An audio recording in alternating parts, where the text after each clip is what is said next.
And going in depth here, a new study found wildfires are burning faster and are becoming more destructive to the ecosystems they leave behind. Last week, I spoke to Jessica McFarland, a researcher who is also pursuing a Master's of Science of Ecology at Western Colorado University.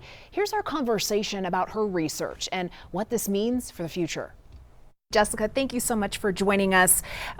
This is a very interesting study that you did. What did you find out about wildfire behavior?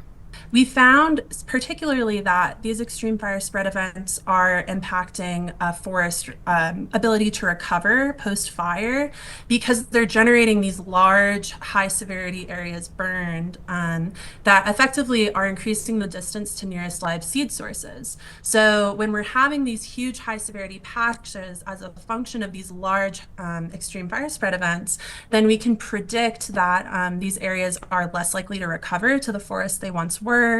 Talk to us about what locations, areas in the United States that you studied, and how you conducted this research. Yeah, so we looked at the four corners, so that includes Colorado, New Mexico, Arizona, and Utah, over roughly the last 2 decades from 2002 to 2020.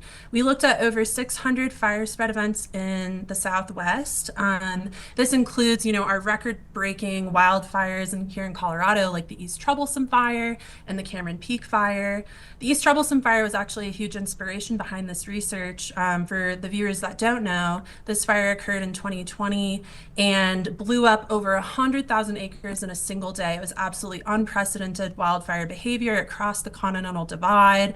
And so this really had us wondering, while these extreme fire spread events are obviously burning a large area in a short amount of time, what are the impacts to the ecosystems long term? Speaking of the future, for folks who live in these areas or for firefighters, for example, what can they take from this research?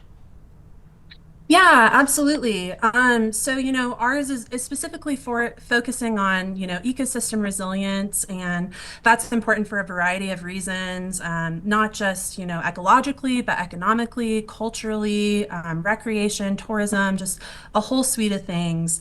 And I would say the biggest takeaway is just thinking about being proactive in the way that we manage our forests instead of being reactive. Such important research that can also help us get prepared. Thank you so much, Jessica McFarland, for joining us.